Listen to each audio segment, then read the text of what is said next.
오늘 우리가 함께 읽은 말씀은 사도 바울이 디모데에게 보낸 편지 디모데후서의 제일 마지막 부분입니다. 이 마지막 부분의 특징이 뭐냐 하면 가만히 잘 읽어보시면은 사도 바울이 처해 있는 자기의 사정, 그간 있었던 일들을 디모데에게 상세하게 알려주고 있는 것을 보게 됩니다. 그 내용을 곰곰이 살펴보면 특별히 눈에 띄는 것이 추운 겨울을 앞두고 나이 많이 든 바울이 디모데를 간절히 보고 싶어 하죠.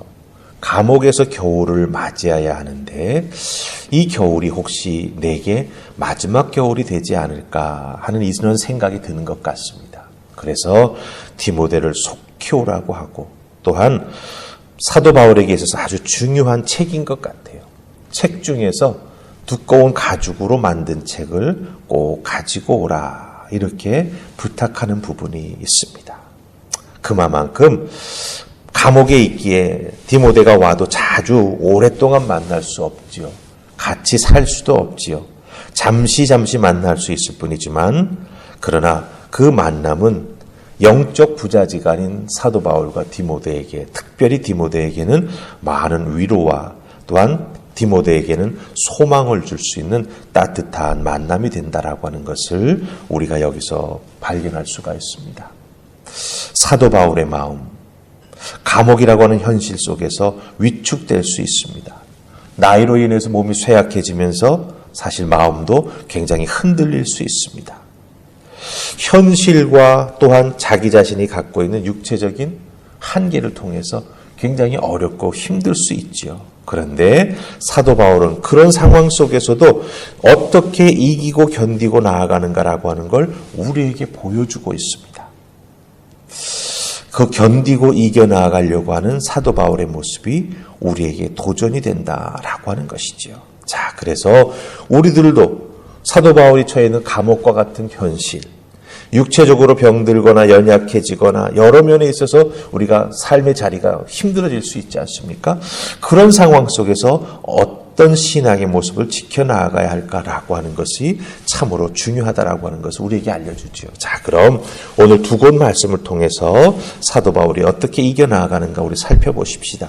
첫 번째는요, 우리 4장의 9절 말씀입니다. 9절 같이 읽습니다. 자, 시작. 너는 어서 속히 내게로 오라. 아멘.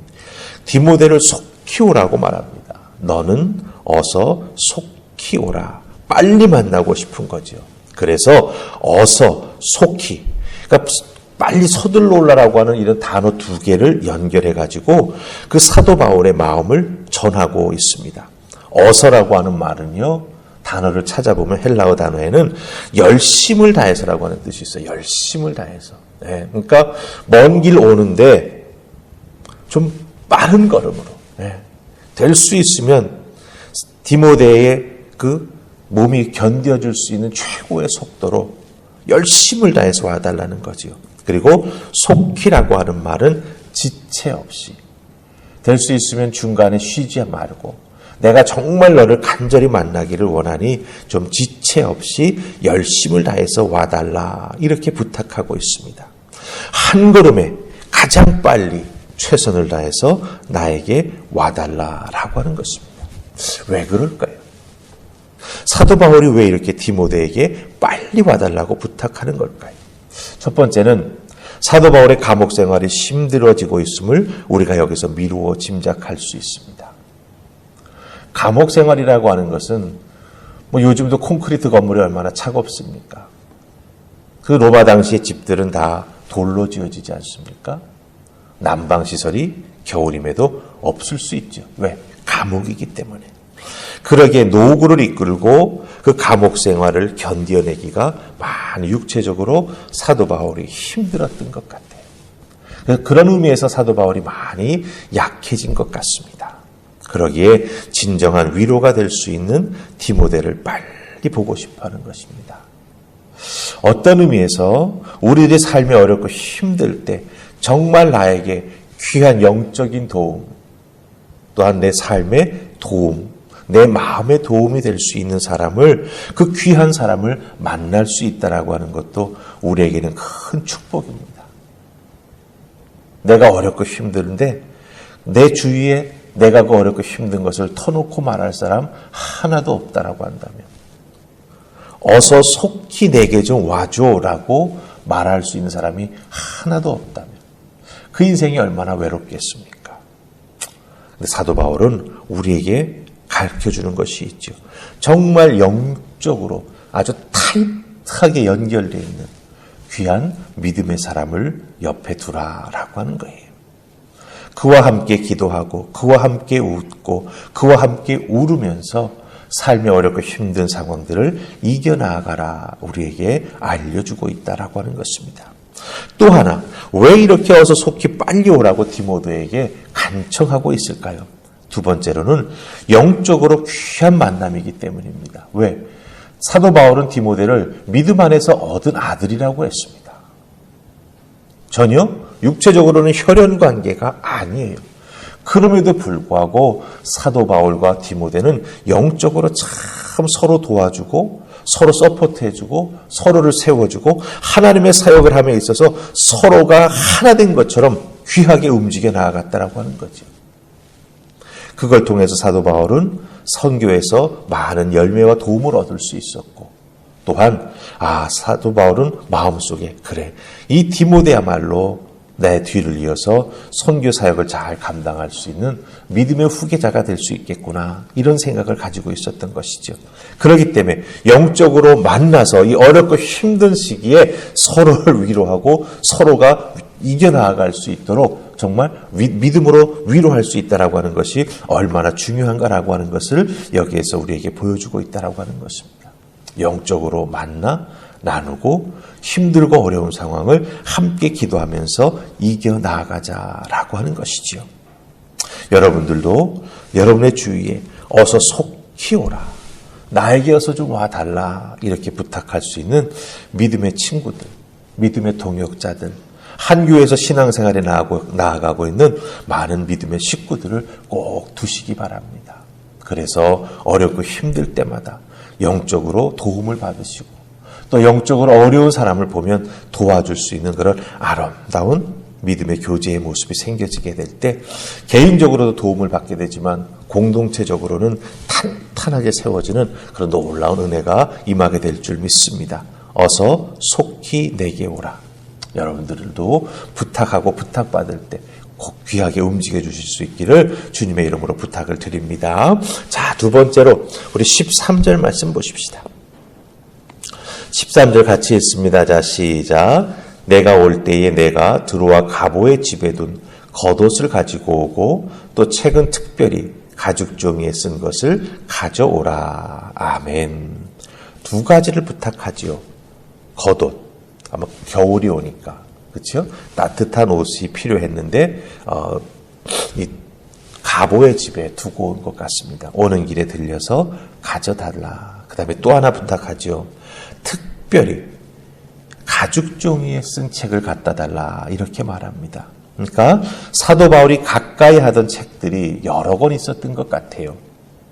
근데 그 중에서도 가죽 종이에 쓰여진 책을 갖다 달라 말합니다.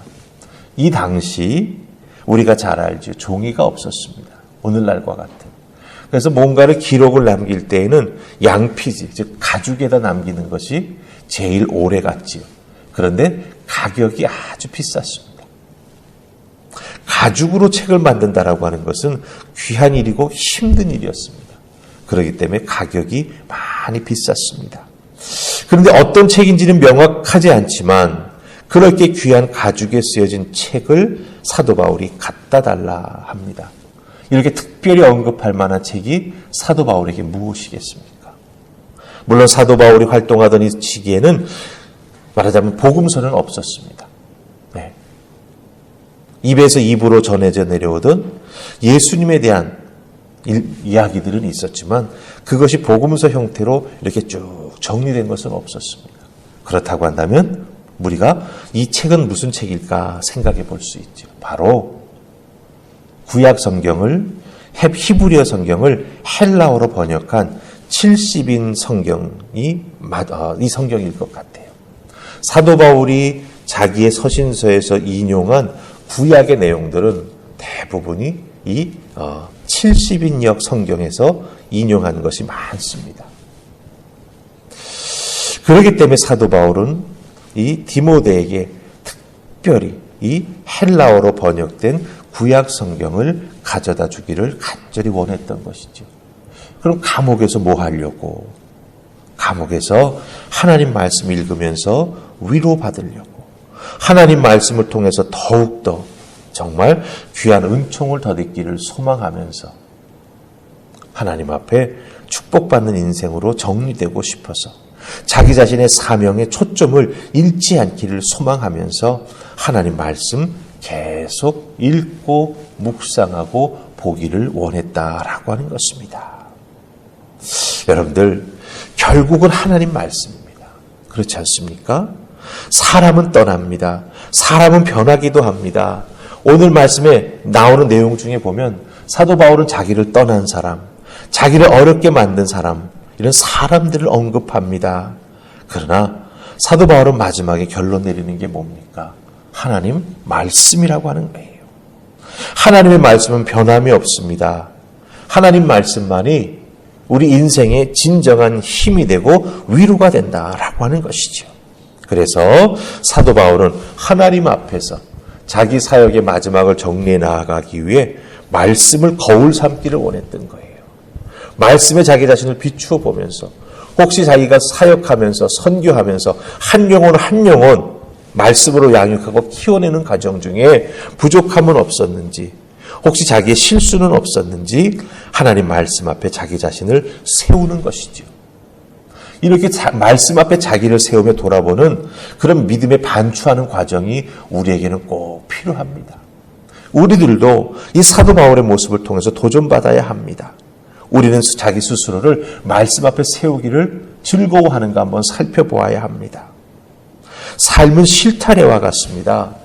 잘 풀리면 쉽게 풀어서 감겨지지만 한번 그 실타래가 꼬이면 풀기가 이만저만 어려운 게 아니에요. 인생 실타래가 잘못해서 꼬이면 그걸 우리 힘으로 어떻게 풀 수 있겠습니까? 마찬가지입니다. 우리들 신앙에 있어서도 잘못되고 우리가 혹시 실수하여 다른 길로 들어섰을 때 그곳에서 돌아서 나오는 방법은 말씀을 통해서 조명받고 깨달아 알아야 됩니다. 쉽지 않은 길이지만 우리의 인생이 얽혀지지 않도록, 그리고 우리의 신앙생활이 얽혀지지 아니하도록 늘 말씀으로 우리를 살피는 그런 놀라운 노력이 우리에게 필요하다라고 하는 것이죠. 사도 바울이 그것을 우리에게 보여주고 있습니다. 여러분 한 분 한 분 말씀 앞에 자기를 세우시고 잘 들여다보시고 하나님께서 허락해 주신 하늘 은혜를 통해서 여러분의 삶을 잘 정리해 나아가시며 또한 올 한 해를 마무리 잘 하시고 내년을 준비하는 여러분들 되시기를 주님의 이름으로 축복합니다. 아멘. 우리 기도하십시다. 좋으신 하나님 감사합니다. 이 새벽 저희들을 주의 전으로 부르셔서 사도 바울이 디모데를 향한 마지막 귀한 자기 자신의 고백과 또한 마음의 심정을 전하는 것을 보게 됩니다. 디모데를 간절히 보기 원하는 사도 바울의 마음, 그리고 말씀 앞에 자기를 세우기를 원하는 그 간절한 마지막 모습, 우리에게 많은 도전이 됩니다. 우리들도 믿음의 지체들 가운데 함께 나아가는 귀한 믿음의 사람들이 참 많이 있습니다.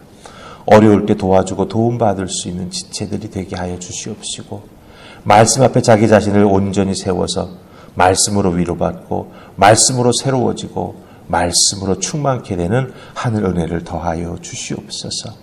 오늘 주어진 나의 삶의 자리에서도 말씀의 은혜와 힘으로 살아가는 우리가 되기를 소원하옵고 예수님 이름으로 기도하옵나이다.